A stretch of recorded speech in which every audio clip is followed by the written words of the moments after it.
retweet whatever you post. We'll see if it works. But does that mean we have to like haunt the Twitter stream and see what people are saying? Because You could, it didn't used to populate yeah, the. it doesn't populate, but yeah, you can check it out. All right, I'm gonna. I'll try. There's only so much bandwidth.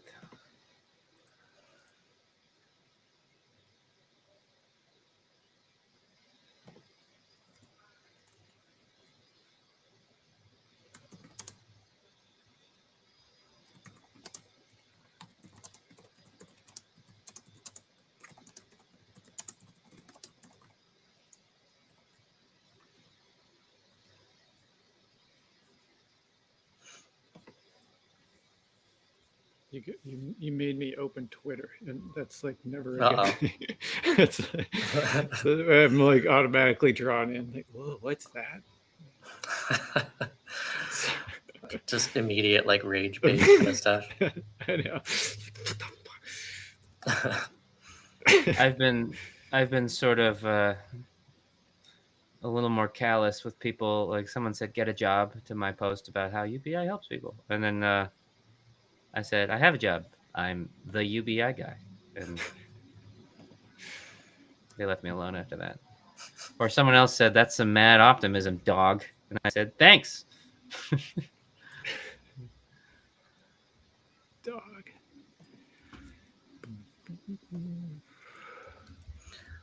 All right, so yeah, we're live on Twitter. All right.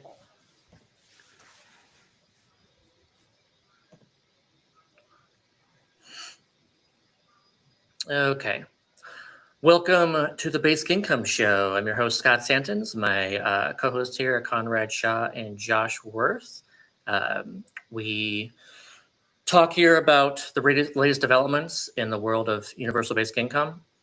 And, it's been a few weeks since the last show. So as always, we've got a lot of stuff to cover. So yeah, let's get going. Conrad or Josh, did anything you want to say first? Want to jump right into the stuff?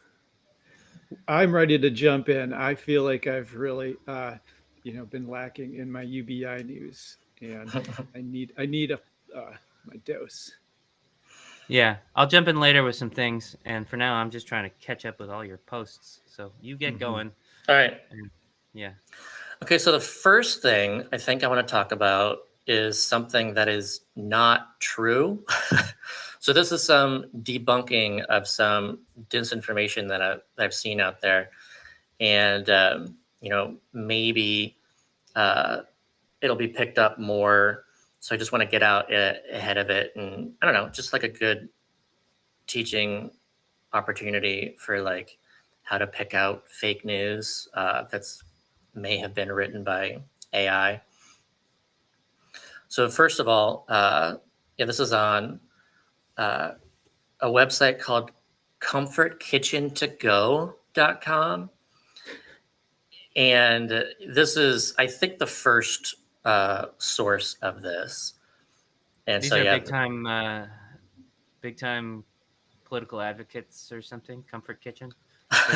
They're big in the economic justice and policy space. Right, hard hitting news. It's funny too. Like if you go to their About Us page, they even have like a fact checking policy. Mm-hmm. Here, I can just go to that really quickly too because it's funny. Fact checking policy at Comfort KTG. I like how they are. They're the Comfort Kitchen to Go, but that sounds too like food related, I guess. So It does. It's Comfort KTG instead. We take our responsibility to cover accurate, up-to-date, and trustworthy information seriously. But can I just point out that their logo does not match the name? PKG. Oh no, they spelled their name wrong. Is this just an AI generated thing? Like Find out. Comfort to Kitchen Go. That's a great point. I didn't even notice that. Yeah, right. Good The eye, logo. Good eye, Josh. TKG versus KTG. Well, yeah. Enough delay. Let's see what hard hitting news they have to tell us. Mm-hmm. All right. So Canada's $1,800 universal basic income pilot, 2026. Who qualifies and what you'll get? Starting in 2026, Canadian government will begin a highly anticipated universal basic income pilot program, offering direct monthly payments to selected individuals. The Canada pilot aims to explore the real-world impact of guaranteed income on financial security, employment patterns, and overall quality of life. So yeah, who's eligible? Well, it must be 18 years of older. Income is low to middle income households, and residency, select provinces, Ontario and BC. So I guess this is just a pilot in Ontario and BC. The current benefits cannot be receiving equivalent federal assistance, and demographic focus includes Indigenous communities, newcomers, and disabled people. Final eligibility criteria will be announced by early 2026 once legislation is passed. Whoever's typing, could you mute yourself? Sorry about that. So yeah, check out just all these details. It seems, if you don't know any better, and if it's somewhere other than Comfort Kitchen to Go, you might think that this is somewhat real. It goes into like the amounts, what the couples will get, like why they're doing it, how it differs, FAQs, like all of this. It just seems AI. Did I miss how many people? I don't think it said that. It just says larger sample size. What's new in this version? So yeah, generic. I mean, benefit of the doubt. Maybe this is like they have an inside scoop on someone who intends to do this, but it seems suspicious. Yeah, no, I don't think so. I think we need to send an email to, let's see, their updates and correction policies is sudaninvest192@gmail.com. Clearly, it seems very legit for that to be the the website. Yeah. Anyways, I just thought that was pretty ridiculous and funny that they're even, I don't know, like trying to get clicks and stuff off that. Well, maybe it's a new thing where they're like, you email that person, they're like, apply here, just give us your bank account. Like maybe it really is just a scam. Like people are now cashing in on, like scammers are now going to cash in on the basic income thing, the bigger it gets. And we have to start warning people like, yeah, I didn't see anything on that page. These certain things. But I wouldn't, I can certainly see some like website doing that. So fucked up because UBI is about trust. Don't get me going. All right, so the next thing, I think, let's do the Zohran Mamdani news. There is one guy in the chat who at some point would love to know what's going on with the South Korean situation since the new leader. So if you've got updates on that. Yeah, no, there is an update to have, and I do have that set up. So yeah, we can cover that after this. We got you, Robert. Yeah. So this is, for those who don't know, if you've been under a rock, Zohran Mamdani won the Democratic primary in New York City to be mayor. And there's a good chance. Sound like a white man. There's a good chance that he could win in the general election in November, but he's considered a democratic socialist, so some people are freaking out about that. He's got the backing of AOC and Bernie Sanders, and he won pretty strongly. The vote, like he won in the third round of ranked choice voting. Well, he's not just it's not just some people are freaking out, like the usual suspects, like people on the right wing saying that's socialist or whatever. It's like the Democratic establishment too, right? Yeah. I haven't dug into this too much, but Eric Adams and Cuomo and like all the usual suspects who he just beat want to run as independents or something like that, right? Yeah. I'm waiting to hear like an analysis of like, do they have a shot? in that direction, or is it a fairly foregone conclusion that Zoran's going to win?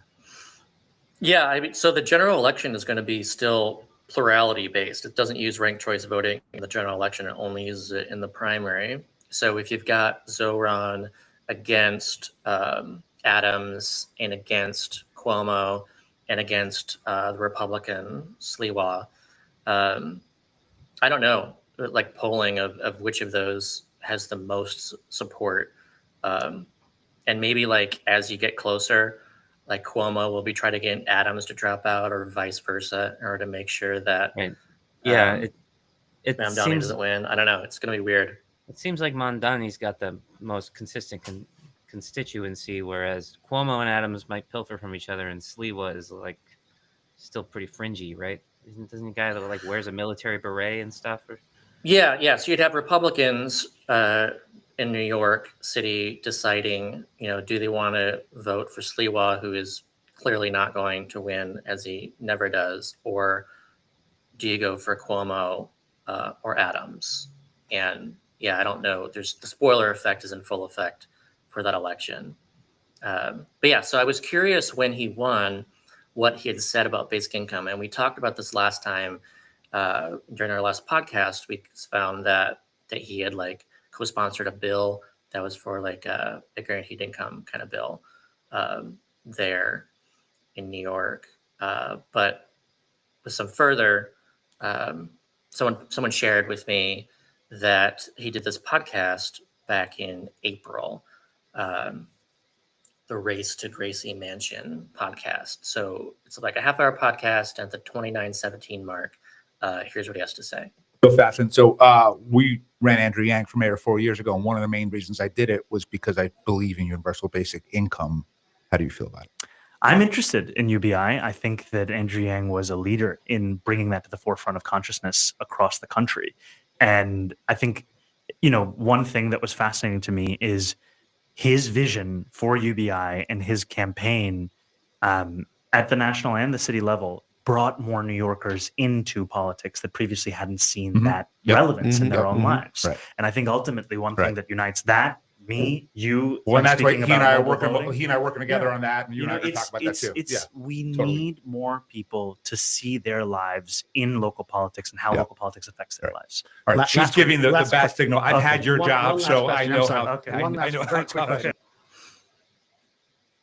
So yeah, that was what he had to say. I thought that's really interesting that he even like gave kudos to Andrew for running on that and like pointing out just how UBI is even this issue that can actually get people interested in politics. I thought that was great too. Yeah.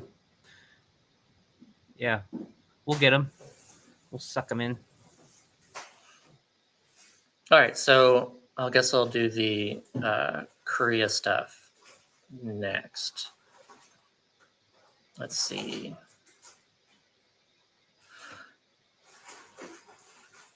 This is going to be a translated article too, by the way.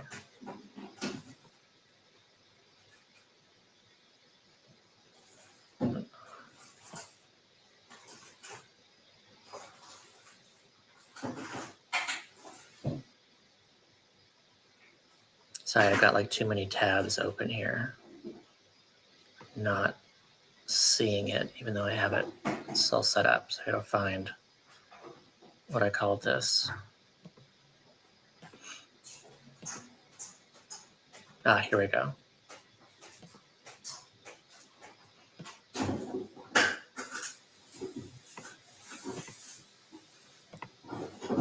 Okay. So this is a translated article from Korea. Consumption coupon for people's livelihood recovery, 150,000 won per citizen. So what they're doing, they basically just passed like this supplementary budget bill. This is like one of the first things the new president is doing in South Korea. And yeah, for those who don't know, we've covered this in multiple previous episodes, but the new South Korean president is the one who previously ran on universal basic income as a major policy priority. And he lost that election, but then there was the recent what happened in South Korea as far as the president getting impeached, removed from office, and then they had to have a snap election to replace him. And the UBI candidate won. And so now there's this, UBI supporting president in South Korea. And one of the first things that he's done is pass this supplementary bill, or have this passed. And but this is basically, so there's a kind of a layered component. There's going to be a fully universal amount that's provided to everyone. And then there's going to be these like targeted additional amounts that's targeted based on having low income or like living in a rural area, these kinds of things. And also, it's not cash. It's more like a local small business kind of voucher thing. So it's not like cash you can use on anything. It's like this kind of EBT kind of ish card that you can use in a lot of certain local businesses that are part of the program.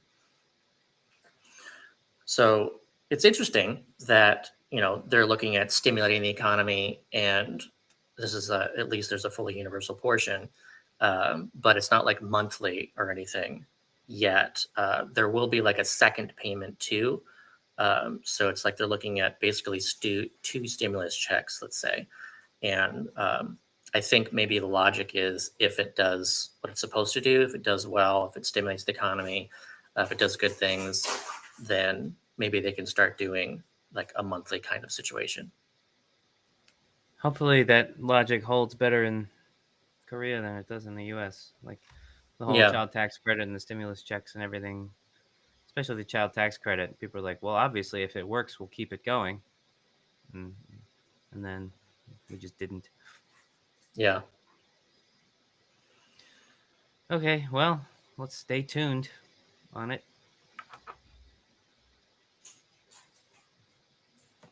Yep. That's the exciting stuff from South Korea so far. Robert says, I just ran it through a converter and 150K won only comes out to $71.81. Yeah, I also don't know. Maybe you can try that for purchasing power parity instead of just direct currency conversion, and maybe there's a slight more of a bump there. But yeah, it's not much. Yeah, maybe a little, but I mean, I don't think of Korea as like that, less of a purchasing power situation. Yeah. All right, what's next? Okay. Who's got dishes going on in the background? Someone's doing the dishes. Yeah, sorry about that. I'd push mute, but I can't.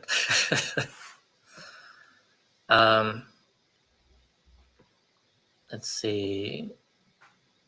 I guess let's do something and cover this. This is like a really good video that I recommend people watch the whole thing. But we'll just watch a little bit of it.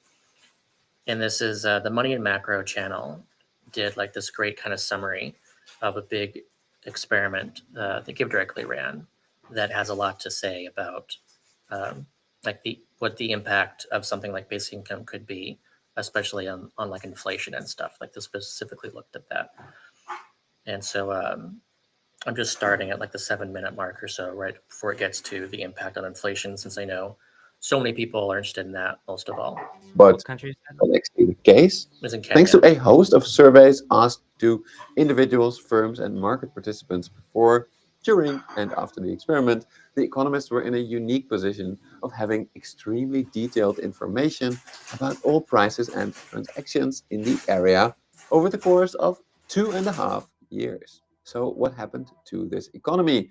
Did GiveDirectly's cash injection cause inflation, as Milton Friedman's theory would suggest, or did the economy expand by a multiple of the money introduced, as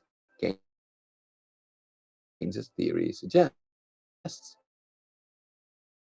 Let's start obvious one. What happened? Friedman theorized that inflation is typically caused by a rapid increase in the money supply. His reasoning is informed by the famous quantity theory of money, which states that if the rate at which people spend money is roughly stable and economic production does not increase, then blindly pumping a bunch of money into an economy will only raise prices. For example, assume just for the sake of simplicity that in Kenya's economy, people go to the barber a lot. Barbershops are always full, but now a charity gives the poorest in society a lot of money. Now these people can go to the barber as well. It improves their lives for sure, but because the barbershops were already full, now not every customer can be helped. More demand than supply means that barbers will be able to raise their prices. And because getting a haircut dominates economic activity in this example, raising barbershop prices equals inflation. So because the barbershops, this money injection caused people to be actually better off on average. After all, the amount of haircuts given remains the same. Of course, in the logic, Friedman famously said about inflation that it's always and everywhere a result of too much money, of a more rapid increase in the quantity of money than an output. in that same speech, he also said that There has never in history been an extremely rapid increase in the quantity of money without an inflation. based on this logic, you'd expect that the result of the $10 million distributed by Give Directly was either that people work more hours or that it would cause inflation, or at least a combination of these two.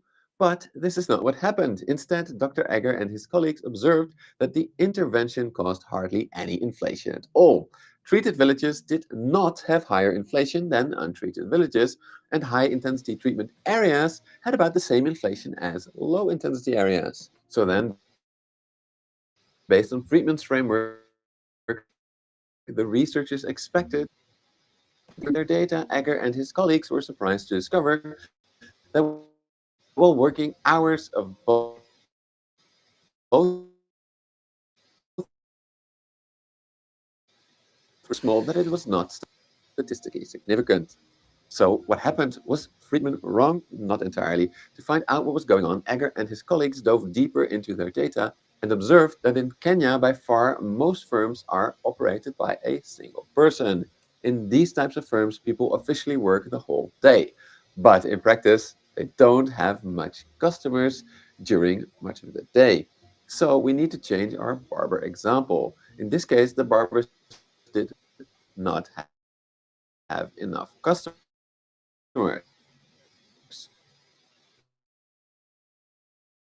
And by demand, slack in the economy. So if now again a charity comes in to drop some cash, again, demands that they could easily absorb the extra demand without raising their prices. So as in the barbershop example, Give Directly's big money injection in this area did not cause inflation because the extra demand immediately matched by extra supply by small entrepreneurs who did not have enough customers. Therefore, I would argue that his statement about inflation that There has never in history been an extremely rapid increase in the quantity of money without an inflation. has now been proven wrong by this experiment. There was clearly a rapid increase in the supply of money and no inflation. That being said, if we go back to Friedman's statement that inflation It's always and everywhere a result of too much money, of a more rapid increase in the quantity of money than an output. then we see that this could still be true. After all, you could say in this case there was no inflation because while the money supply increased rapidly, this was matched by an equally rapid increase in the economic output because there was so much slack in this economy. So now the question becomes, will that increase in economic output be equal to or more than the increase in money? That is the essence of the second famous theory, which is the Keynesian multiplier. The multiplier concept was introduced by British economist John Maynard Keynes in his influential book, The General Theory of Employment, Interests, and Money in 1936. In his book, Keynes theorized that an initial injection of money into an economy by the government can lead to a larger overall increase in spending. As the when one spends money, it becomes income for another person, who then spends a portion of it, and so on. However, because most of it in neighboring countries, some new money will continuously leak out of the economy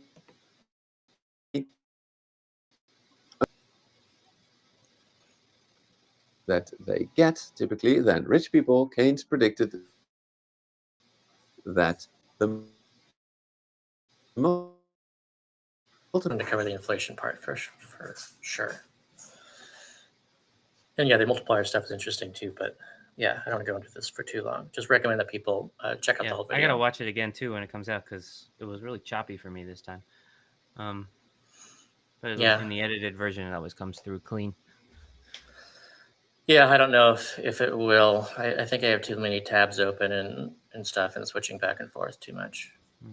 So that's my fault. So do you think yeah, that's true that it actually did change economic science forever, or is it just like something that will go ignored?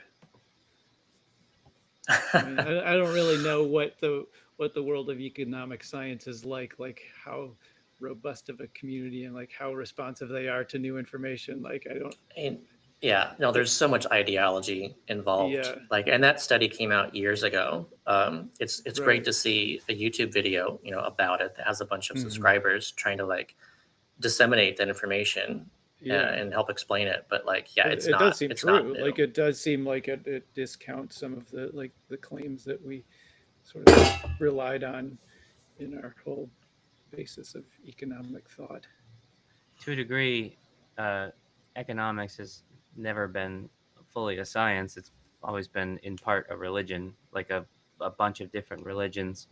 People have faith in ideas that are theories, but they're impossible to fully prove or fully understand, and largely they just are based on belief. So it is a bit of the Wild West, especially when we talk about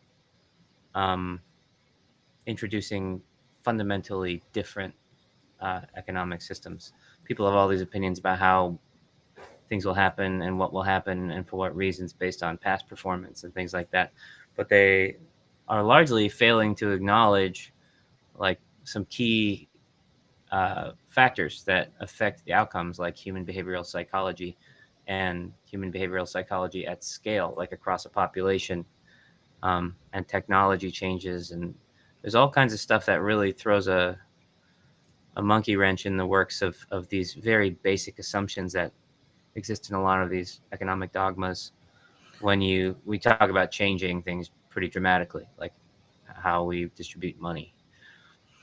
Yeah, and people like assume like they'll say stuff like, "Oh, you've got to think of like the secondary consequences, like unintended consequences and stuff," and they just think of like negative stuff without thinking of like positive stuff.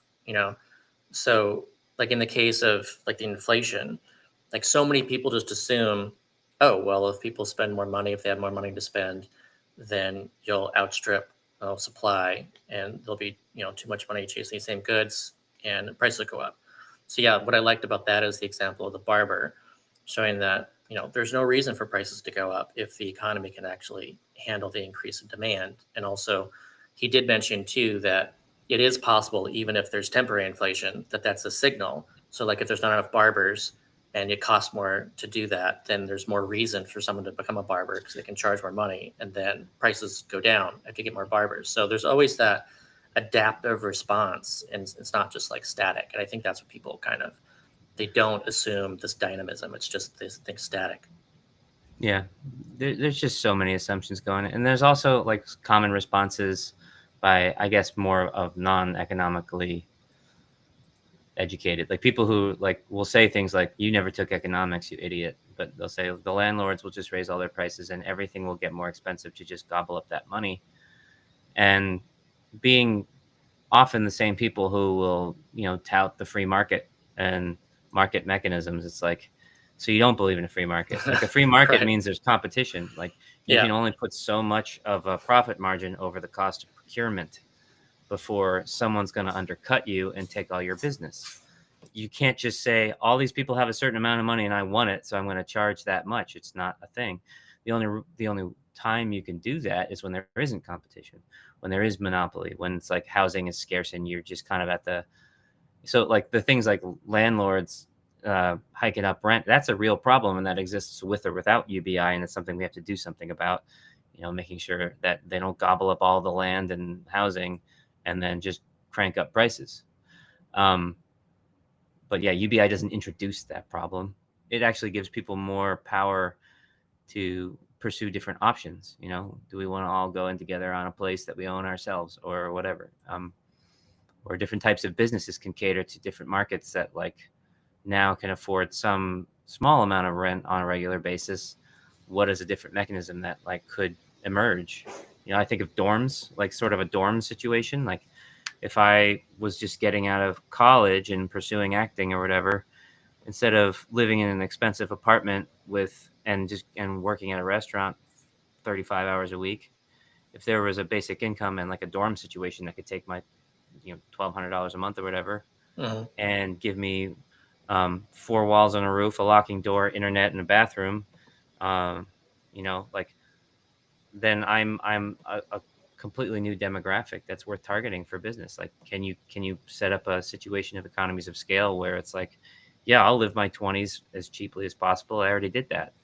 And then I'll focus my attention on my craft or my business I'm trying to start or whatever. It's just, more options for more people. It takes away options from the landlord, but we still have to prevent monopoly and extortion. Absolutely. But one of the things I like about too, is that you just see so much more entrepreneurship. So like, even if there is a problem, with concentration of companies and stuff, having a kind of monopoly power effectively, then if you get some small players in there, especially at the local level, then, you're going to see more competition from that. Like you have Walmart and Family Dollar, being like the place that's really putting small businesses out of business in like rural areas. But if suddenly there's universal basic income, then someone can actually start a small business that's actually, like a small grocery store or something. And it's going to be a little bit more expensive. But then because everyone has more money to buy that stuff, then it's more likely that is not going to be put out of business. It can actually compete against Walmart and Family Dollar, but like Right. They can't do it otherwise. There's two factors that complement each other in that this new ability to compete. And one is you have more business on Main Street, more people in your neighborhood all have a little more money. And this is a population that didn't have money. So it's like it's a new target demographic for your business, and more customers. It's also when you're starting a business or running a business or whatever in the beginning or in lean times or whatever, a very real factor is you got to feed yourself. You got to survive. You got to be able to wait it out. Like I've been doing startup company stuff, and both with Josh and with the documentary is essentially a startup where you have to go a very long time. Like you pay yourself last. And it's a lot of it's about the ability to wait it out, which is largely why most things that succeed were done by people who had the ability to wait it out. Like they had a little extra money, a little cushion. They didn't have to work 40 hours a week to keep up with rent and also try to start a business at the same time. Yeah, that's totally like something about startups where, it's very frequent in startups that, people are, you get like a share, and so like a lot of them are just hoping to be bought out, and that's when they'll get paid. But like, how do you get to that point? Like you have to find employees who can do that. And that like really restricts your ability. It's like restricts the pool of employees that are even available. Just so many people are like, look, that sounds great and all, and I would love to have a share in this. And I believe in the startup, but I can't do that for, 5-10 years or whatever it might be before they start getting paid sufficiently. It totally changes things. And sometimes it's a lot more years than you imagine it's going to be. Just saying. So you got to be ready for it. You have thoughts on that, Josh? Any thoughts? No, it's been easy going, smooth sailing, no problem. Oh, God. What are you doing over there? Yeah. No, we are definitely we're talking about the same kind of like just feeding into the ecosystem of innovation is what we're kind of talking about, and it can happen at all levels. And just if that's where the good stuff of the world is coming from, it's coming from like people trying new things and trying out experimenting and playing, and you can only do so much of that before you go broke. And it'd be nice to be able to do a little bit more for everybody. And like the tools that we have available to start innovating are cheaper and cheaper.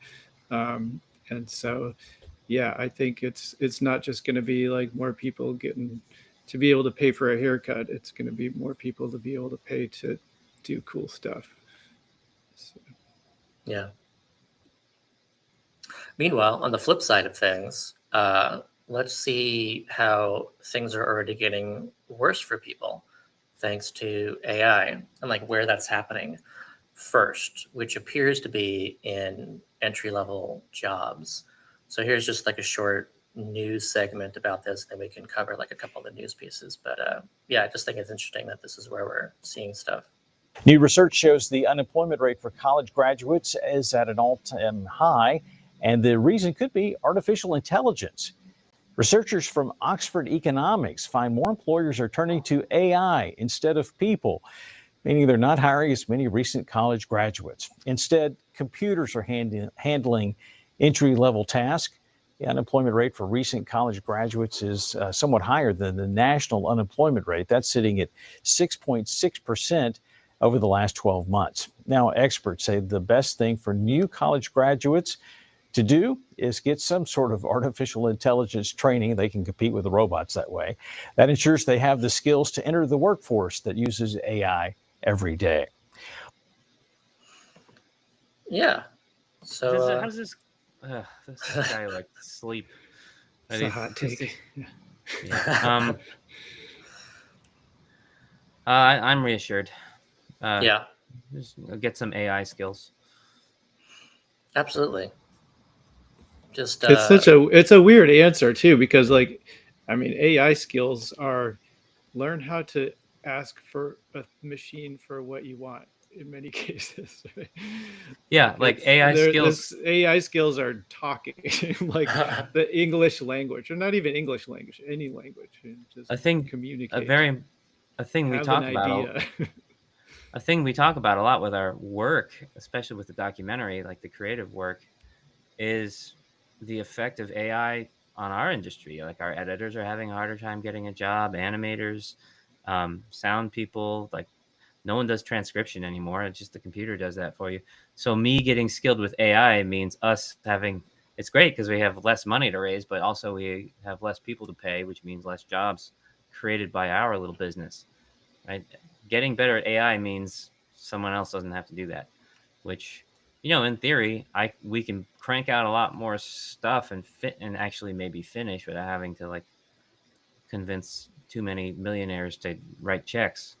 But also, yeah, we're not going to be adding as many jobs to the economy as, you know, it would have taken previously. Yep. Here's a quick summary that I think this did a good job of like breaking down where we're seeing these kind of tech job losses so far. So yeah, this is 94,000 tech workers so far. It's got a little chart here, like month by month breakdown. It's like where these are coming from, and you can see Microsoft 9,000, but they've already cut a bunch out, so that's like 15,000 for the year. TikTok, Google, Canva, Bumble, Disney, IBM, Amazon, Yeah, what's like that stat you were telling me recently? That guy was talking about unemployment, but the thing I hadn't heard of before, which I'd always wished existed, which should become mainstream, which is this functional unemployment, like the people who are functionally unemployed, and it's like 25% of people, because this one actually includes the people who are underemployed, the people who have like timed out of the unemployment, system, like they're no longer eligible. Like all of the people who actually are trying to work and can't work, not just like whatever the unemployment number looks at. And which is people who bullshit. are working who are like earning, I can't remember what the number is, but it's like, $25,000 a year or something. And like, it's something where people might say, oh, that's too high. But I don't know if you're, Right. If you go from 100K to 35K and you're trying to feed 4 kids, the unemployment number still counts you as employed. Right. Which is bullshit. It's something should factor into how much less employed you are or less safe through your employment you are. There's like a 25% unemployment number. If you're looking at functionally unemployed, does make more sense to me in terms of what I see going on out there. It seems like a more honest number. Yeah. Was that the right number? It was 25? You're right. Yeah, it's 1 out of 4 are functionally unemployed. I just think like the interesting part, yes, there's the there's like real unemployment in regards to like unemployment versus being unemployed versus like not looking for work. So that's like something that people argue about between like what's the real unemployment number. But yeah, what I like about this one is it says, well, there's a bunch of people who have jobs who are working, but they're earning so little income that let's not count them as employed because it's just so small. And that's a big problem if you've got like a big percentage of society that's earning, effectively a poverty wage or less, for whatever reason. Either they don't want to be employed, or they're trying to find work, or they're temporarily unemployed, or they're unemployed, but they're earning hardly anything. Maybe it's a part-time job or gig labor or whatever. But yeah, if a quarter of your economy is super low income, then that's a problem. Is anyone else still being discounted? Like you were hinting at something there, whereas like, are people that have just given up looking for work included in the functionally unemployed, or is that like potentially, because I would consider them functionally unemployed, but maybe that number doesn't go that far. Like someone who was trying for work and just completely gave up. That's a person who could and would want to work. Yeah, right? I don't remember. I'd have to look up to see exactly how they looked that up, but I don't know. It just logically seems that it's just trying to expand that out. Yeah. I remember the thing that I used to like kind of tease this out is that at the same time as the government was touting record low, like decades low unemployment, we had a decade high record of we had decade low record of labor force participation rate at the very same time, which is like at least one or some combination of these numbers is bullshit. It's like it is like a propagandic tool. Is that a word? A propaganda tool to like for administrations to like flout their successes, but every single administration does the exact same thing, and it's like it's not Obama or Trump, or they all do the same thing where they kind of like really deflate the actual damage going on so they don't look so bad, and we all like if it's our team, they're like, look how great things are, and if it's the other team, it's like, look how bad things are. If we were just fucking honest with each other and say this problem is a continuing problem no matter who's in office, let's address it rather than trying to blame the other side. Yeah, it's really frustrating to see people misuse numbers like that. And even like now we're in this weird situation too with so much funding being pulled even from those who are doing the measurements, that I actually think that I trust the federal measurements going forward less than I did before. And it's not necessarily just because, Trump is in office. And so, maybe he's going to have people, loyalists, fudge the numbers. I think it's even just part of it is if you've cut the budget so much and you have far fewer employees doing this work, then the measurements are just going to be worse, like regardless, and that's like, we're seeing these impacts of this like intense government funding in all kinds of ways via, worse severe weather alerts, those kind of issues. But then, as far as like economic stuff, I don't know about how much we can trust that going forward. So here's an article about, again, there's more stuff about tech layoffs. So this is experts divided on whether AI threatens junior or senior workers more. So, we just covered the news piece. It's like there's definitely an issue with college graduates. They're exiting into a labor market where they're finding it harder to find jobs. But then, are the only ones impacted, And so, like here, it's saying how some law firms and companies have already reduced their reliance on experienced professionals. Robert Plotkin, a partner at a law firm specialized in intellectual property, said his firm now uses about half as many contract lawyers as before the advent of generative AI. Says, I've become very efficient at using AI as a tool to help me draft applications in a way that's reduced our need for contract lawyers. So yeah, this kind of thing is sure, you've got like less need for people with zero experience or very little experience. But also if you're far more efficient, then you have less need for people who actually are quite skilled. And you can have a team of, 5 people instead of a team of 10 people or whatever it is in that particular department, just because of that. So yeah, it's not only about those who have no skills. You can actually replace people with skills. Yeah. I've got a quick shout out that made me think of. You talked about people graduating into this AI landscape. And it made me think of one of our people in our basic income program graduated in 2020 over Zoom to a barren landscape. And her basic income had allowed her to like pivot a lot and invest in and explore like different things in college. And she ended up turning one of those things into a business when there was nothing else for her. And she's actually kind of a badass. So we hired her for our social media. So for people watching, we've given her the job of like trying to start building up our social media accounts in advance of our impact campaign. And she's starting like from scratch. So on all your platforms, Twitter, Blue Sky, YouTube and everything, Bootstraps TV, go give it a follow. And there's going to be a lot more stuff coming out of there in the next year or so. So yeah, Bootstraps TV, at Bootstraps TV. At Bootstraps TV, yeah. Next Very thing. graceful plug, by the way, kind of. Yeah, I wish I would have prepped. I could put something up on screen. Very graceful. I mean, you'll have time in the edit. We don't have that many people live, so I can put something up in the edit, sure. And I think Robert in the chat probably already follows. But if you don't, Robert, just letting you know, Robert's got like a crown next to his name.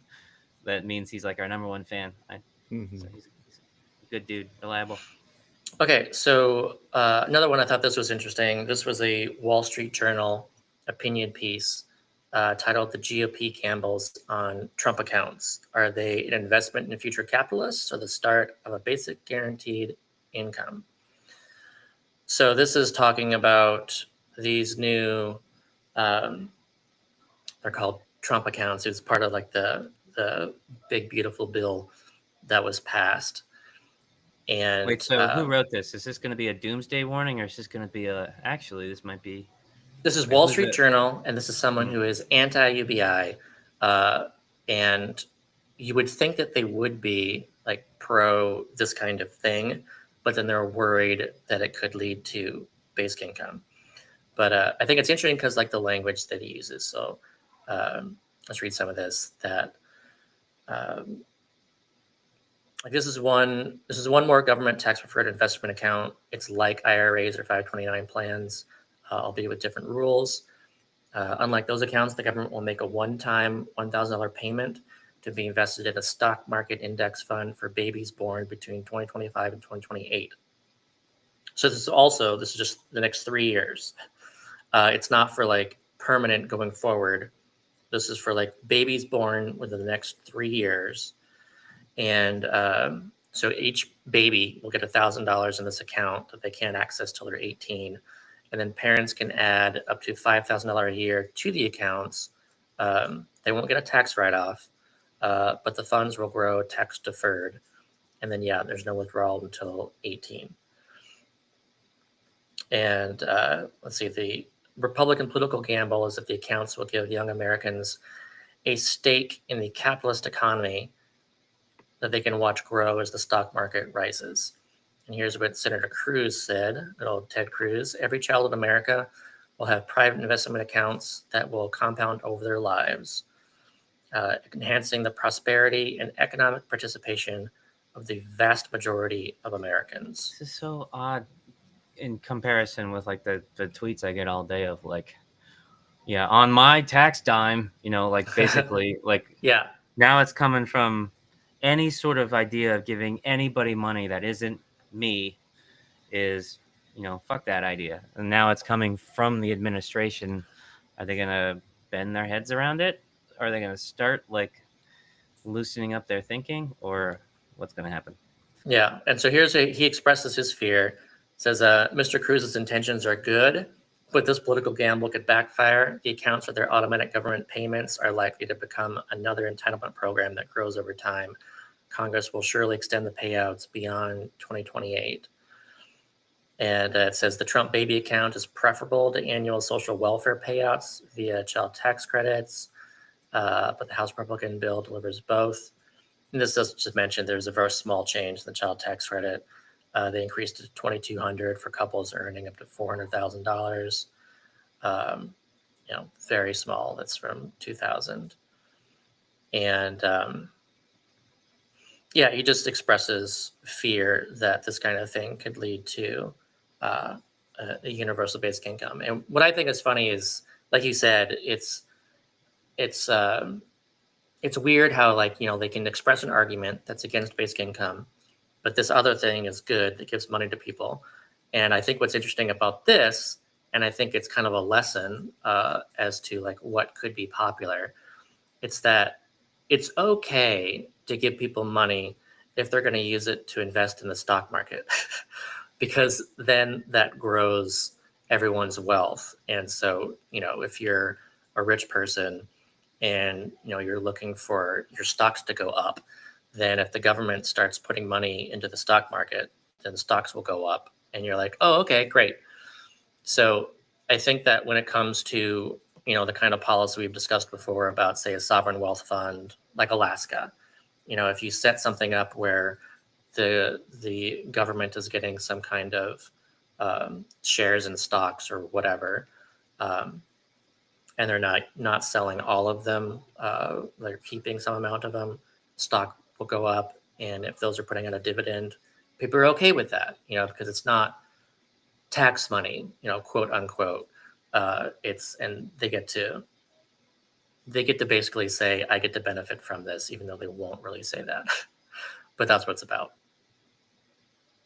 Funny to me, like the Wall Street Journal type takes, where it's like they're starting to juggle some conflicting ideas in front of their audience, in front of the right wing and left wing and all the crowds and the neoliberals. And I'm getting a sense that like what I felt would come at some point, and I'm surprised it didn't come earlier, is like UBI starting to get taken seriously enough that some people in the positions of powers that be have paid enough attention, started to pay enough attention, and realized the extent to which this idea really represents a dramatic power shift, like power back in the hands of the people. And they're actually starting to get a little bit nervous in terms of like, we won't be kings anymore. And we're going to see more and more resistance. You know, by the time we come out with our documentary and we're doing all kinds of stuff, I can imagine there being a little bit more of like the vibe that my environmentalist filmmaker friends had when they released a documentary, and like plants, like Exxon had plants in the audience and people following them and stuff like that. Mm-hmm. I bet some of that stuff starts happening once it gets more and more real, when they're like, oh shit, no, actually I don't get to be the king of the world anymore. Then yeah, you just posted something recently about power being like mm-hmm. the thing that basic income is about, and you got some responses to that. Want to share that stuff? Yeah, I have a couple recently that, like I was talking about, the reason for UBI for me is it's not so much about poverty. Like solving poverty is like a side effect of unleashing people's potential and letting people pursue like what matters to them. And it's also about power. It's about power to the people. Like cash is power. UBI is cash to everybody, to the people. So it's power to the people. And yeah, let's see. Where are these things? Are you able to put one up? I definitely have some No. some, You can some do that people later. some people taking note of like, ooh, we have to shut down this commie, and like saying some pretty disgusting things. But other people are like, oh, interesting. Like, I think it's important to get this idea out there that this is not a woe is the poor people idea. I mean, that's true. Like, poverty is absolutely terrible, and we need to abolish it uh, to the extent that it's a choice that we all make as a society. But an even bigger deal is actually unleashing human beings moving forward. Like, it's a new sort of phase of humanity. It makes like that whole abundance thing that the tech bros have kind of made cringy into a real thing. Like, I kind of am mad that they took the word abundance, where I'd we say it's acknowledge. centrist too. Like not tech bro, Yeah. I guess is part of it, but I think it's really something the centrists are embracing. Yeah, their view of abundance is like abundance through my app or whatever, like abundantly buy my product. But yeah, I like see what you're saying. Yeah, it's if- kind of if- already being hijacked a bit. yeah, but abundance to me is this idea that do we have? It's the answering of the question: do we have enough resources to go around? It was sort of my entryway into UBI. Like, I'd always assumed if there's all this poverty and we have all these smart people in government or whatever, that we would have put together some sort of response at economies of scale. So there must just not be enough money, really. It's kind of like that hard scrabble, sort of like, well, we do have to compete to some degree because we're not a prosperous enough society. And then you do the napkin math, and like there are societies, there are countries out there that don't have enough wealth and income and resources in general to be able to do this. But that's definitely not the case of a lot of the most prosperous countries, including ours. Like, we could easily do it. We could do it multiple times over and still have plenty of inequality. So abundance to me is acknowledging that state of being. Like, we have enough resources to make sure everyone has food, housing, and safety, and also have plenty of competition and, billionaires. Yeah, I think it's a good segue into, like, I've just been noticing like records being made in regards to inequality, and it's not just a U.S. problem. So here's some news out of Canada, where income inequality is at a record high at the start of 2025. So this is like their highest ever in Canada, and for various like different measurements. One of them is they looked at like the top 40% versus the bottom 40%. So really just like, most of, like, there's a big chunk on the top of the bottom, and there's just a huge gap between those two, is one thing. And then also, looking at the like top 20% versus bottom 20%. Those in the bottom 20% of the income distribution saw the weakest growth in disposable income in the first quarter, and also the largest drop in net investment income as their earnings fell.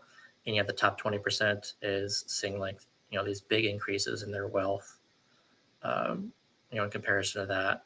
Just like, you're seeing stock markets even around the world growing a lot, and, only the top are benefiting from that. So here's there was that one, and another one. Go ahead. Historically, there's only a certain amount that people are willing to tolerate. Like, inequality Yeah. gets bad enough, and people are like, "Fuck this," and we have to relearn how to share enough that the pitchforks don't come out. Like, I'm not one for political violence, but I think it's foolish not to acknowledge that that's where we're headed. It will happen if we don't figure it out. It will Yeah. eventually happen. Like, if people can't feed their kids, and a lot of people have millions and billions of dollars, we have to acknowledge that it's not even an issue of right or wrong. It's an issue of the state of being where there's such a thing as private property and laws and protections for people to have a lot of wealth. is always an agreement that is by permission with the rest of society.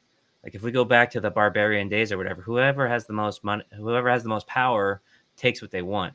Yeah. And to the extent that like inequality grows so that there are hundreds of millions of people in your country who are completely stripped of their security, they still have a lot of people power. And at a certain point, when they have nothing left to fight for because it's all been taken away, they will just come and take it back.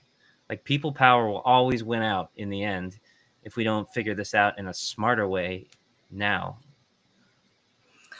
Yeah, I mean, we like to say, they'll break out the pitchforks or they'll break out the guillotines. And I think that's very fitting too, so this is also in France, even. It's the highest poverty and inequality in 30 years. It's like, this is the place where you're talking guillotines. And so if you've got this just record inequality in France, record inequality in Canada, UK, US, like it's getting really bad. And yeah, there's a breaking point. You can only go so far. And it's like there's a comfort that the ultra elite right now have in like the ability to hide in other offshore locations, right? Like now these issues and this inequality has gone global. But that just means the correction is going to happen at a global scale. You're not going to be able to like fuck off to the Cayman Islands and be okay at some point. It's not just going to happen at national levels. Like we have to figure out in this global economy how to make sure that everyone to some degree is okay. Yeah, I think we're seeing the, like, I don't know, the death throes, the final vestiges of like how much longer you can get away with this tax cuts for the rich kind of thing. Like we just saw that again in the US with these, quote unquote, big, beautiful bill like this. It's just a massive tax cut for the rich paid for by cutting, food stamps and Medicaid and everything. And they did it. Like, yeah, they forced it through, even though the majority of the country didn't want it. Like an overwhelming majority of the country did not want this bill to be passed, but it still got passed because that's what the rich people want. But I don't see that lasting much more. Something's going to happen. Something's going to break. And you're already seeing this too, like in other countries with like, the Labor Party it was like they're really trying to avoid raising taxes on the rich, but I think they're reaching the point where they're like, we can't like do this. Like we took over power from the conservatives who refused to raise taxes on the rich, and now we're not doing it.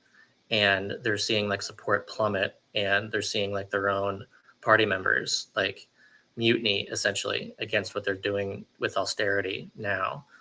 And I don't know, it just seems like you can only go so far, and I feel we're about there in regards to seeing other stuff happen. Right, and I think a key way to understand this is to really take it to heart that the people in power are just people like you. Like we tend to like assume people in power or people with a lot of money are like super geniuses who figured it out, and we just have to get there because it's an easier way to accept like why we're struggling is if it's our fault than if it's like this hopeless societal situation. But I think that people in power are just kind of wishing and hoping and praying and like just burying their heads in the sand about this reality. And a few of them are ringing the alarm bells, but I don't think it's either a sinister, like, aha, we're going to win this way, or like even like a denial. It's just like an obliviousness, like, and maybe some denial, maybe some like, yeah, this is the way it's always been. And, yeah, lack of empathy, I would say. And it's not necessarily. It also goes with extreme confidence of like no one ever disagreeing with you. And like, like you basically have been validated in every opinion you've ever had ever. Right. So it's like hard to see your blind spots. At the same time, like I think you're right that there's this big macroeconomic force that is like kind of moving us towards this, like there's going to be a shift in the balance of power just because it can't be sustained anymore. But we don't really put it in those terms very often. It's usually in terms of like, we're fighting over other things, and the arenas where the battle takes place. It's like it could be like an argument on Twitter, right? Like there's that sort of unrest that's just kind of like bubbling. There's the literal like pitchforks and eat the rich message is like it's not there. It's not. That's not really what the argument is, right? Even though it kind of should be. Like if we want to get to the point, the main thing that people should be saying is let's get our pitchforks and eat the rich, and the rich should be saying no, let's stomp you down, right? Like we want to just stop arguing around the argument. That's really what it needs to come down to. But I kind of prefer the let's argue about other things method that we're using. And I hope we find a way to reach out and like come together. Like I've written all these articles like class reunion, like and all these things of like how do we come back together and do like a proactive, positive revolution rather than a painful, or evolution rather than a painful revolution where like everyone ends up poor and suffering, but at least people have gotten some vengeance or whatever. Like that is not a positive outcome. A lot of people love to fantasize about revolutions and righteously taking over, but then we all fucking suffer after a long war. That sucks. I don't want that. I want to figure it out. Yeah, I don't want people to die. I don't want people to suffer through like what happens through like a civil war kind of scenario, like a total breakdown of everything. Like that's not. We want to avoid that. We don't want to embrace it. This like reminds traditionally, that is kind of how we work. Right, like things. It may have to happen. Like but we want to like try to avoid that. Like try this, but that's a last resort kind of measure. This reminds me of a memorable / scarring conversation I had with a Marxist, which is it's kind of funny because a lot of people are like UBI is Marxism, communism, all that stuff, and then other people are like UBI is the only thing saving capitalism. Anyway, this guy was one of those, and all night long I was like very friendly and like answering all his questions and things, and he was keeping it like pseudo intellectual in the debate and pseudo civil. And then by the end, once I'd sort of answered all the sort of issues about UBI versus like his specific ideas, he couldn't do anything but he sort of was tacitly acknowledging that yes, this would work and like solve a lot of these issues, but his problem is that it would pacify the people and forestall the needed bloody, violent revolution that he saw as necessary. And I was like, and at that point, he totally dismissed me and said, "You're not on the same page or whatever. Like, we need guillotines or I'm not happy." And it's like, that shouldn't be your first choice. Now you're just cosplaying as like a historical figure rather than trying to fix things, Yeah. It's not a realistic take to be like, let's absolutely do that. It's so much harm would come to so many people. And this is like a well-respected person that like is taken seriously in a lot of circles. So it's like, this is not just some fringe, crank with 2 followers online. This is like a person that like talks to policymakers and gets taken seriously. And in sort of leftist politics too. Like I kind of lean that way in general, but I am similarly alarmed by people who don't seem tethered to like finding solutions and building on what we got, Yeah, I mean, I just think there's so much to learn from the civil rights movement, where like there was some violence that occurred, and the best way to go about it is the people protesting weren't the ones doing it. But if you're doing a protest and you get like attacked by the cops and whatnot, and violence breaks out because of that, like that actually helps the rest of the population look at you and empathize with you and say, well, like, what are you doing? Why are you trying to stop them from protesting? And like, I don't know, that's the way that I think that's the stuff. Like we need to be out on the streets and making a big deal of this via numbers and peacefully. And if you do that, they can try to push against that and fight back against that, and it can get ugly. But like, I don't think the first thing you should do is go out and, grab weapons and start attacking people, in order to get what you want. Yeah. In that way, I see like the Marxists sort of like, are they called tankies? Is that what that is? As very think so. similar like the preppers and the right-wing revolutionaries and the people who are all about the sort of, I guess, juvenile sort of mostly male delusion that we're all gonna just like fight like gladiator and retake our country. It's the same goddamn thing with like a different set of policies that they support. It really is childish. Like we're gonna barbarian our ways to a better future. I don't. Yeah.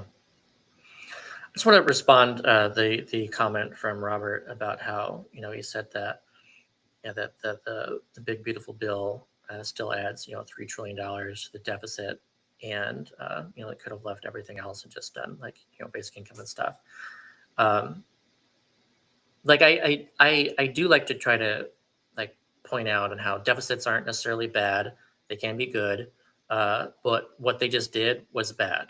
Like you don't want to grow the deficit in order to cut taxes for the rich. Like that is actually harmful to the economy, and of course, it's even more harmful if you're trying to reduce that deficit growth by cutting services for the poor. Like it's just doubly bad to do it that way. But if you're actually helping, the bottom, you're boosting the consumption power of the bottom 60%, let's say, and you're using deficit spending to do that, that could be a great thing. That can actually really help your economy and also, improve people's lives. But we're just doing it the wrong way. Yeah. I would encourage people, and the Marxist guy would be very mad about what I'm about to say. He's an MMT sort of person. But to think of deficit spending not as like we're losing money, like we just lost all that money. It's an investment. You put money towards things that are going to pay off, right? And there's a question of like, what is the ROI on an investment? If you give money to people, like $1, like there's studies about like the ROI of different sorts of spending. So like $1 in reducing child poverty pays back $10 over the life of that child. So it's worth it, right? Whereas $1 given to a wealthy person gets sort of extracted from the society and sits in a bank account, and actually it does amount to much more of a loss, right? It's not an investment that you get back and earns returns. So all of these deficits, like you have to run some kind of you have to have some sort of deficit, right? But well, yeah, in terms of MMT communication, it's that a government deficit is the private sector surplus. So like it's actually can be a good thing to make sure that there's more money in the private sector, but where's that money going? If you're putting money into the private sector and it's like through the salaries of people in the defense industry, maybe that's not the best thing. And what's it accomplishing? To spend on? Yeah, what's it actually being used for? And the best thing you can accomplish, I mean, part of the premise of UBI to me is you're putting those investments, our spending dollars, our governmental dollars, towards empowering as many people as possible to bring their best selves, right? To be productive. And I did post about this recently, pissed a lot of people off when I said, to me, the point of UBI is about unleashing people to pursue their passion and their potential and whatever their ideas and their plans, right? Which is what I've seen in our pilot and what we've seen in a lot of situations. But the basic disagreement there is that that's not like what people think is that people aren't trustworthy. People won't do that. That's the basic sticking point at the heart of UBI is, can we trust people? What really drives people? What is our motivation? And there is a deep, deep cynicism just about our fellow people. And in order to try something like a basic income out, it means taking a leap of faith against that cynicism to see if we create a different paradigm, do we prove ourselves wrong? Right. And the evidence is that, yeah, maybe we do. Like it keeps working at the scales we've done it. We just have to, kind of wrestle up the courage to try it at a scale to find out if it works in a full-blown manner. Yeah. And like, I mean, to be fair about the question of like, couldn't we just have used that money and given it to people? Like, I mean, besides the name, like the Trump accounts is a pretty good way of doing that. Like if you want to just direct money back to people, like, yeah, it's kind of a good start. Just like start investing it in the name of a kid, and let them have that money when they're old enough to, you could make the argument that you don't really want to just give direct cash directly to a kid, because they're going to maybe not spend it wisely. Like maybe when you're 4, you actually probably can't be trusted with $1,000 a month. Like, so like if having that all accessible when you're 18, and maybe if tax-free is, I worked it out, it was about like $7,000 at the time you turn 18. Like that's a pretty good start for like when you're out of high school. It's not, it's, I don't want to it just is a baby bond. Yeah, it's a right. Yeah, and But some of the money from this it's a act, baby bond. from of the spending money is in fact going in this direction. Like if it was much more, it'd be much better. But I'll take what we can get. Oh, Conrad disappeared. Conrad, where'd you go? he was fed up with that comment. Yeah, he did not. Did not like that. We can wait for him to come back. Did you see in the studio chat? I've got a news story we can end on if you want to, when we get there. No, I didn't. I'll have to go there. I'll hopefully go there later. Hopefully. I think when you see what it is, you'll know what to do with it. I don't know if I should start on the next thing or wait a bit more, but I was going to get a little bit wonky. But okay, so let's just go for it. I guess instead of what I was going to do, I'll switch to this study. And so this study came out, the role of blood plasma donation centers in crime reduction. And so here's what they found. Here's the abstract of this. So the United States is one of the few OECD countries to pay individuals to donate blood plasma and is most generous in terms of remuneration. The opening of a local blood plasma center represents a positive prospective income shock for would-be donors. Using detailed data on the location of blood plasma centers in the US and 2 complementary differences research designs, we study the impact of those centers on crime outcomes. Our findings indicate that the opening of a plasma center in a city leads to a 12% drop in the crime rate, an effect driven primarily by property and drug-related offenses. A within-city design confirms these findings, highlighting large crime drops in neighborhoods close to a newly opened plasma center. The crime-reducing effects of plasma donation income are particularly pronounced in less affluent areas, underscoring the financial channel as the primary mechanism behind these results. The study further posits that the perceived severity of plasma center sanctions against substance use, combined with the financial channel, significantly contributes to the observed decline in drug possession incidents.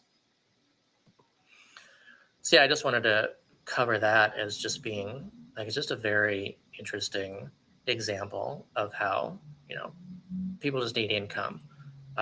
There's so much like crime involved. It's just the pure lack. That is just bleak. That's one of the bleakest stats. That really underscores the benefits of having some cash available to people, but the fact that you have to actually literally give your blood for it. I think it's inspiring. It reminds me of Mad Just Max. pick yourself up by your blood straps. Yeah, exactly. Isn't he hooked up to a car at the beginning of Mad Max where he's got the blood? Right. Yeah, these people are blood bags. Poverty blood bags. Oh, the new Mad Max. Yeah. Like that. Yeah. There's pasty dudes. Mm-hmm. And it's not too much money either. If you go and sell your blood plasma, it's not you're striking it rich. It's just you can probably eat for the day kind of thing. And so if you can drop crime by 14% just because you're enabling people to sell their blood, then and just get a little bit of money, then just think of what basic income would do. And then the other part of it too is that it's already messed up that even though those positive impacts come from people being able to sell their blood, it's not like people are truly doing it voluntarily of the kindness of their hearts, like they're doing it because they're just trying to survive and not like starve. So I would much prefer blood plasma comes from people purely voluntarily. So yeah, with basic income, you can make sure that people are purely voluntarily donating or selling their blood plasma for additional income instead of doing it for survival income, You just lost the non-hippie vampire demographic, like the non-loving vampire demographic. It's sort of like the jobs guarantee to me. Yeah. Like, Yeah. look, this is an argument for why we need to give people something useful to do it themselves, and then it helps to get people a way to get money, and we don't have to just give them money. They can do something productive. Right. That's interesting Yeah. to think of a guaranteed job as being a blood bag. Like, no. We're going to do federally guaranteed blood bag jobs. So we want to make sure that you're contributing to society. And we think you are contributing if you're donating your blood, or it's like donating for selling your blood. See, I might So not just do even this have every that. day. I might not even have that option. I've tried to give blood before, and because I lived in Europe for a little while when my mom was in the army as a kid, like I lived there for a few years, like they're afraid I might have dormant mad cow's disease, and so they won't take my blood. I worked up all my nerves to be like, okay, take my blood, and they're like, just this quick questionnaire first, and I was heartbroken when they were like, we don't want your blood. It's like, Yeah. oh, You're not no. good enough to be a blood bag, Conrad. So how do I in this Your blood is impure.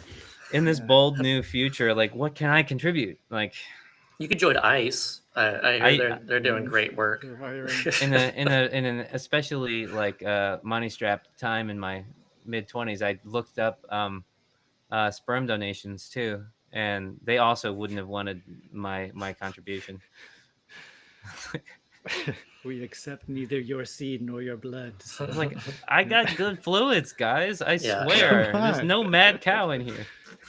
Stop trying to sell your body, Conrad. Just pieces of your body. And all I'm of it. just trying to Do contribute you to have society. clean urine? Because I'm sure there's a market for that. I don't know. I'm afraid to find out what's wrong with my urine. Is this a good moment for me to wax philosophical for a little bit? One more study first. All right. Get the study portions out of the way, or at least these two, and then we can get into that. Okay. Okay, so this one is from the Federal Reserve Bank of Atlanta. They looked at impact of unemployment insurance eligibility. And so here's what it says. In the United States, workers whose past earnings were below a threshold are generally ineligible to get unemployment insurance, creating a discontinuous jump in the value of being unemployed. So using a regression continuity design with administrative panel data, we estimated a sizable local effect from UI eligibility on earnings on the next employer, around 10% per quarter. This evidence, however, understates UI's causal effect because of endogenous noncompliance. It also does not distinguish between underlying reasons for higher reemployment earnings, higher share of production, or more productive matches.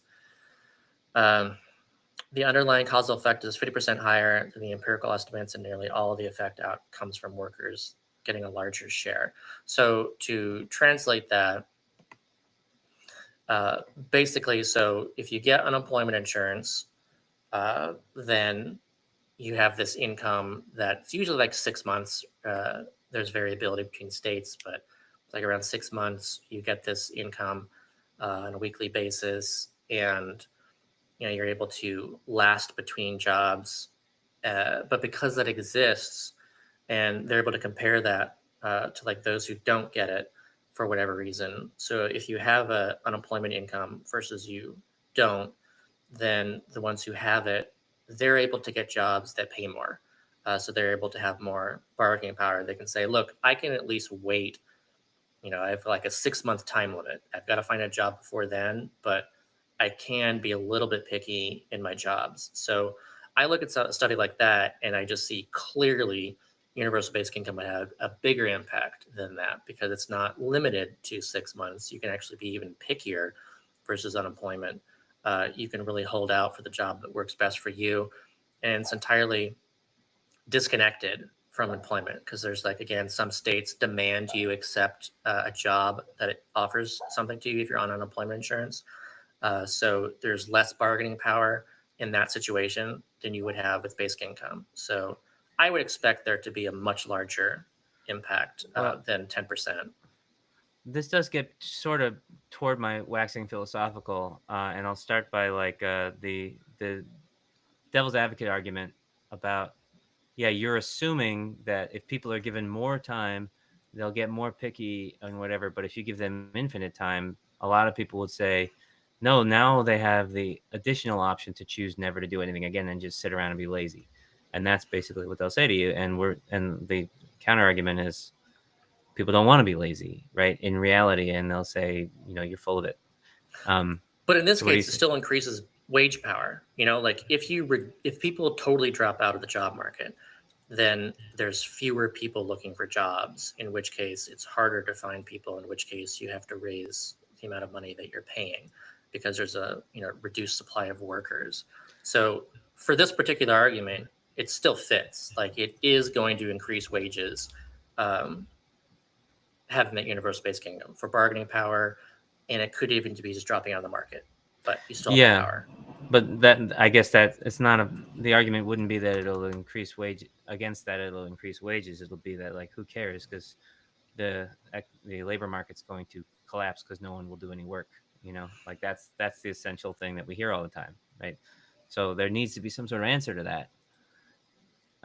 Or just people need to kind of come around to it somehow.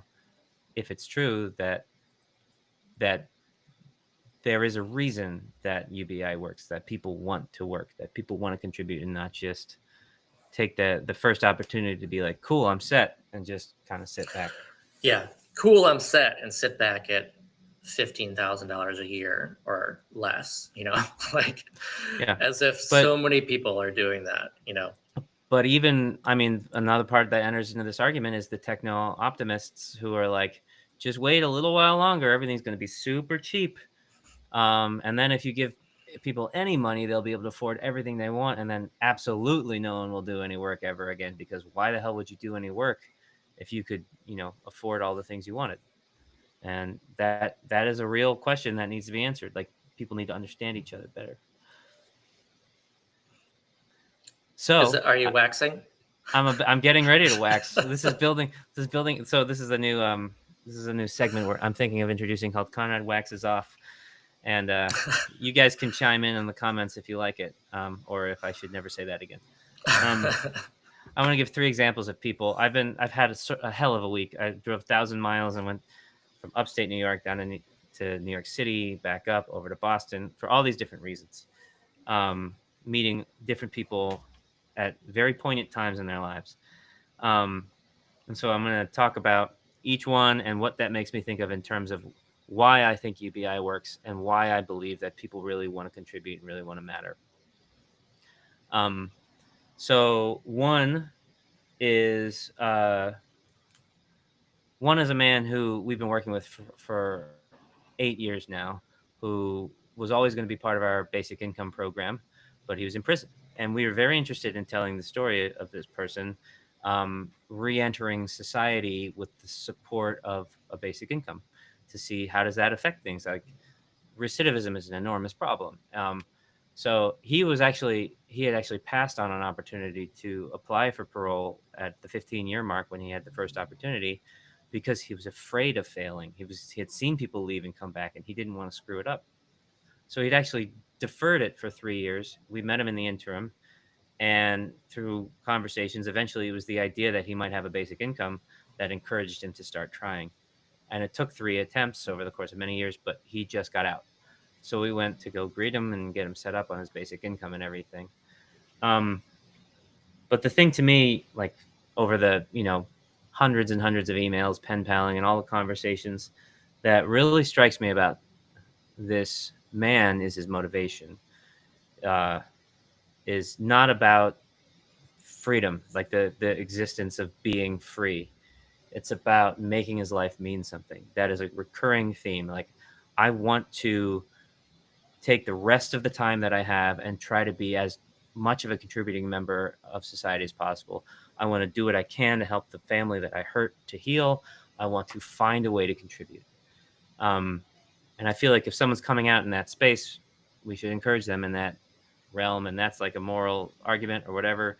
But for me, my observation of his motivation is that he desperately wants to make his life mean something. And this gets back to this sort of calling card for people who are sort of shitting on UBI, is that no, that'll rob people of purpose.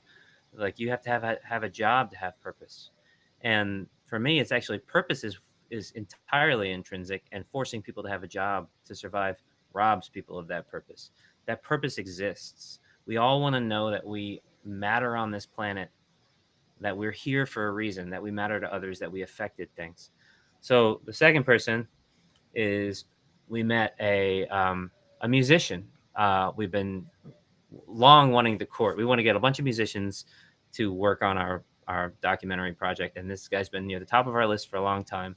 And we're just about ready. We're just now getting ready to start like actually trying to get people to sign and be like, yes, you can use my music, or I'll write a song for you. And this is like a guy we're starstruck by and everything. And he immediately understood UBI way better than most of the advocates, because he comes from an artist perspective. And to me, this is it goes back to the thing that you did, Scott, on that Monsters Inc. argument of UBI, which is this idea that why the hell are we trying to run a society on fear? Like fear is the motivator and the fuel for everything. Why not joy, passion, whatever? Why not unleash? So as soon as we went up to him, like nervously, like, what do you think about like UBI? And he's like, I love it. Like why not let people just go pursue their passions? And this is a guy who spent many, many years sacrificing to the love of his art and his writing and everything. And eventually it worked out for him financially, but is the kind of person who just exudes passion and joy. And he might be an oddball in terms of the amount that he can create and whatever. But I don't think he's wrong about the fact that lives in all of us. Like we all want to create. And then the last one is my neighbor, Shirley. I might get a little misty on this one. When we moved in here, she's such a sweetheart. She just turned 90. And she said over and over again, she wants to die in her house. Like no one's going to take her and put her anywhere. But in the last year, she's had more and more trouble taking care of herself. And her kids decided it's time to take you somewhere where you can have help. And she had to leave today. And we watched her drive down the street. And the thing that she cared about the most, that it seemed most obvious in the moment to say to her is it's just how much you mattered to us, you know, how much she mattered to the neighborhood. She was like the mayor of our little suburban neighborhood. She'd walking around. She was still mowing the lawn. She was still trying to find ways to be productive. She didn't want to get put in a little place to be taken care of. She wanted to, you know, to generate value. And the thing that's obviously the most meaningful is when we say, this is what you meant to us. And that's what everyone wants to know. That's what everyone wants people to talk about at their eulogy. We all want to know that we mattered to the world. And this is why when we come into these spaces with this cynical view of humanity, like people are lazy, people don't want to work, people are greedy, we're missing the fact that these are reactions to a world that squashes our actual human nature, which is to want to have been on this planet for a reason. And I think that's what drives us all. Yeah, and I think clearly your neighbor probably is receiving Social Security payments too. You know, it doesn't mean that she sits indoors eating potato chips or something all day. You know, like it's so ridiculous. Yeah, we have to tell her to slow down. Like, you're gonna hurt yourself, Shirley. Like, but she's like, well, like, what am I gonna do? That's what bodies are for. You use them, you know. Like, and I really hope she is able to find like a different kind of meaning than the one she's learned in her house over the last 40 years.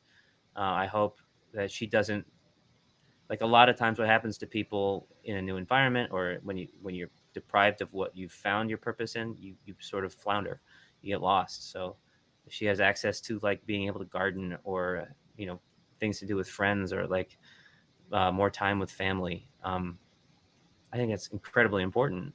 In order for anyone to keep going, you need to have that thought, like this is what I'm doing to matter today and tomorrow and next week and this year and for the rest of my life. And when you lose that sense of yourself and your ability to pursue what you want, then you start taking drugs, playing video games, checking out, getting cynical, getting apathetic, getting greedy. Like maybe if I just get enough money, then it'll fill this like need, this feeling that like I matter. But yeah, it reminds me too of the pandemic as kind of like the flip side of that, where like people were locked inside, and even though they're getting on the pandemic unemployment assistance, got some stimulus checks or whatever, but like people got a little bit stir crazy being essentially locked indoors. So like, essentially the government was saying you have to stay on the couch, and people like lost their minds. Like no one really wants to do that. Like you want to matter, and then part of that is you want to go outside, you want to spend time with other people, you want to like make yourself meaningful to your communities. There's all sorts of ways of figuring out what is your purpose in life, but we're all seeking that, and it all rests in like the way that we interact with and look at each other. No one wants to be perceived by the group as being a no one who doesn't do anything. Like it's just entirely against our nature. Yeah, and the way we design our programs, welfare, disability, all that stuff, is effectively creating an artificial lockdown. We're locking people down. We're saying, if you go work, we'll punish you. If you do this, we'll punish you. If you do that, we'll take away your resources. Like we're locking people down, and what UBI does, because it doesn't go away, is it unleashes people. It goes from being a ceiling to a floor, and it's fundamentally different, and almost nobody gets it. Yeah.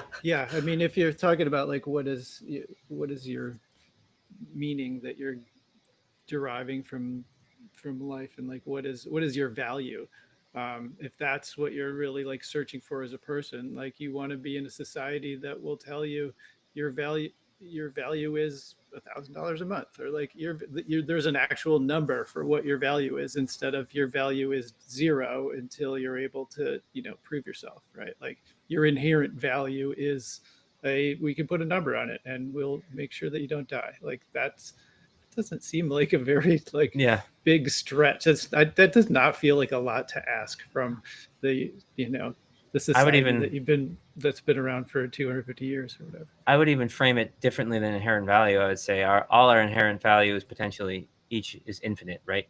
But we also have a resource situation where we have a certain amount of money we can invest towards people pursuing their inherent value, right? So we assume we all have some level of value that could be any level, but it's worth it to us to invest this much in everybody so that they can pursue that value, that potential. Yeah, I'm just thinking too, like in terms of like share the economy.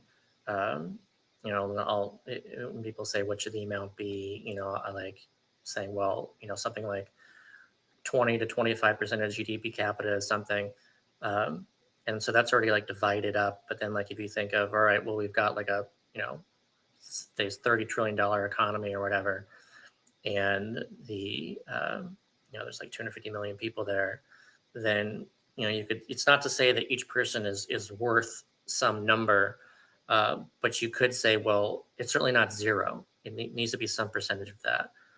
And yeah, like Josh said, in this situation that we have right now, it's zero. You are literally worth nothing. That's what you're told. Like society says you're worth nothing unless you do something. And that's just like, I think so many bad things come out of that. Yeah. Well, Mike has entered the chat with a very poignant comment, which I'd like to address. He says, because I said almost nobody gets it, nobody understands this concept, how fundamentally different it is. And he says, if almost nobody gets it, then you have a communications problem, which is very true. A lot of people, however, think a communications problem means you haven't lined up the right number of words in the right order compellingly enough. Because once you do that, once you find the perfect sentence or paragraph, then all of a Right. sudden people will get it. The problem with communications is platform. And the problem, and part of it is a lot of people aren't just auditory learners or visual reading learners. Like a lot of it has to be experienced.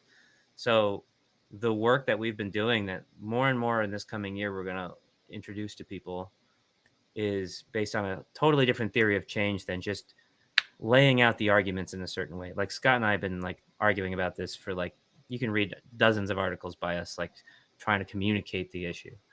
That isn't going to get us there in the end. I think people need to experience it, and it needs to be broadly received enough. Like it has to be coming through a platform, which is why we spent the last 9 years trying to get a docuseries that we anticipate in the next year will be broad streaming, and that will communicate it to a large audience, and experientially people can actually go through the experience of basic income through the participants' shoes. And then Commingle is about just doing it ourselves rather than talking about the idea. It's like a large platform that can be joined universally where everyone can see what it's like to be part of the mechanism, right? So yeah, it is a very big communications problem that has endlessly frustrated me. And like we're working on some stuff, but it is a hard nut to crack. Like you call out Zoran and AOC and like having mastered political communications. Yeah, I mean there's an element of like when you catch fire and hit virality, you have a lot of power. The question is, how do you get there? AOC and Zoran didn't just start by like crafting the right essay. Like a lot more had to happen at an organizing level, and a lot of money went behind it, and a lot of people and effort went behind it. I think, I mean, I don't want to go too much longer, but also, this is directly tied to this stuff. And I'm going to zip through this as the final thing, I guess. But like, this is a new study, a new paper came out. Why do parties not support universal basic income? It's the case of the UK Liberal Democrats. So like the abstract here is, the period since 2008 has seen high-profile debates over radical policy ideas, such as universal basic income. As Jürgen de Wispelaar has noted, basic income has attracted interest from a wide range of political actors, but parties have struggled to sustain a firm commitment to the idea, especially as they have moved closer to power.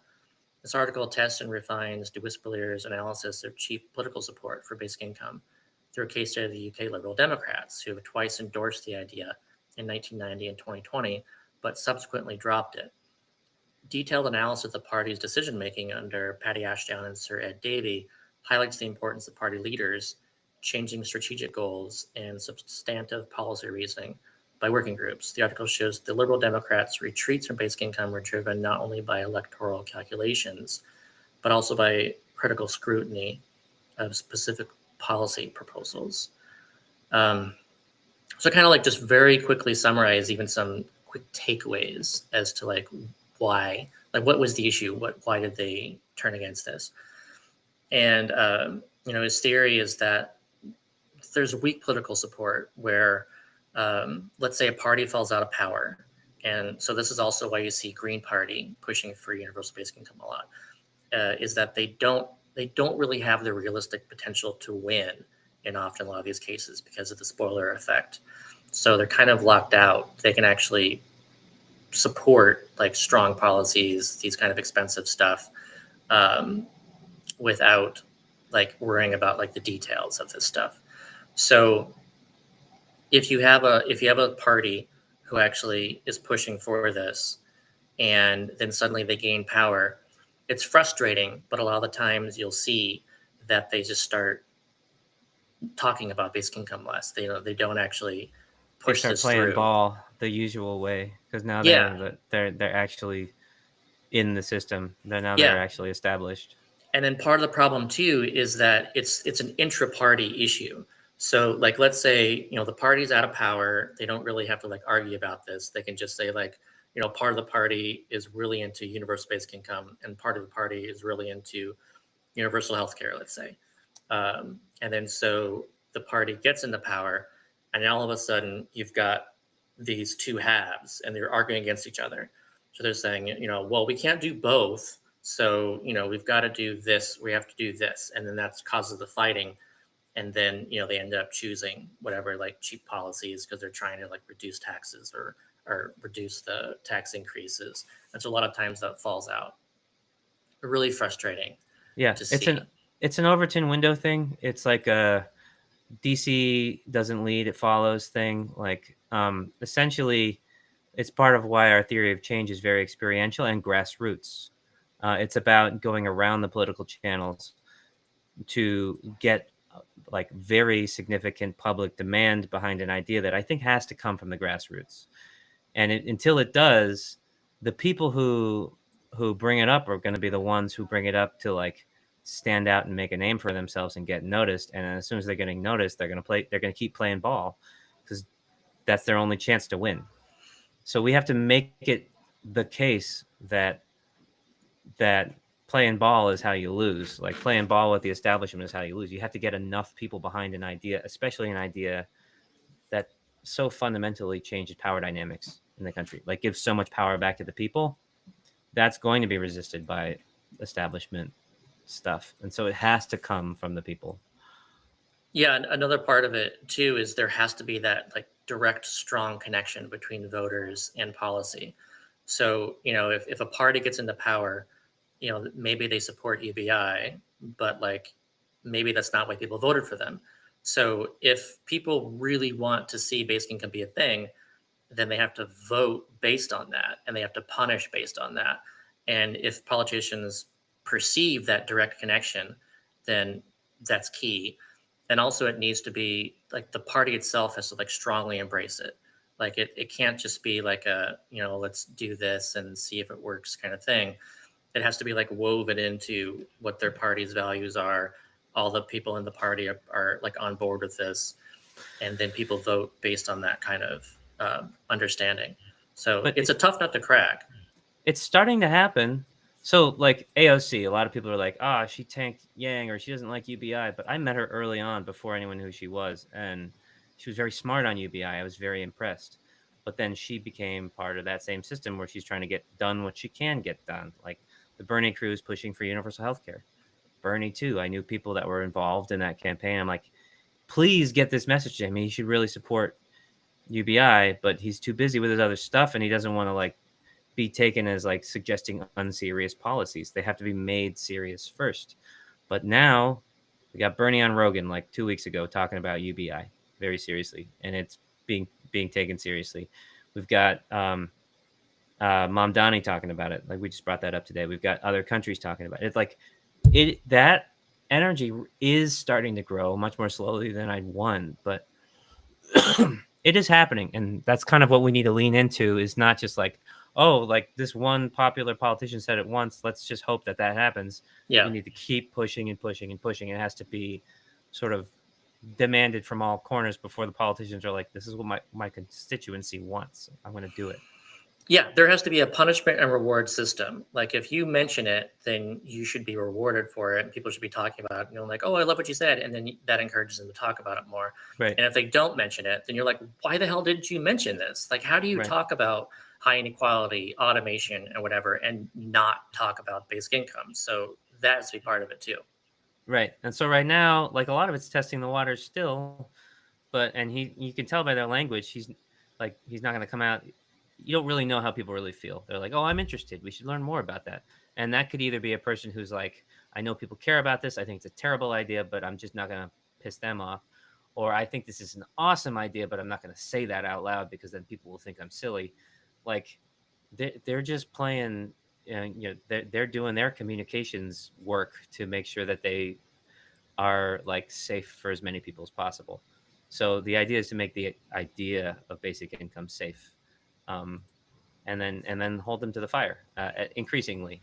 Not only safe, but people are like demanding it. Like they know that there's like a strong demand for it. The next step after making an idea safe is not doing the idea unsafe. Like you're gonna lose your job if you don't do this thing. this is why we were voting for you, right? And we're a couple steps away from that, but we're getting closer. Yeah. All right, let's end there. I think that's nice and positive. It's constructive. Yeah.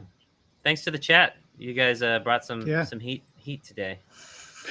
Bringing the Yeah. heat. Thanks everyone for joining us. I know we usually do this on Wednesdays. We did it for Thursday today. I don't know. We'll get to a more regular schedule at some point. But thanks everyone for That's an listening. aspirational statement. But yeah, thank you. Please subscribe, like, and put a reply in the comments, and we will see you next time. Bye, everybody.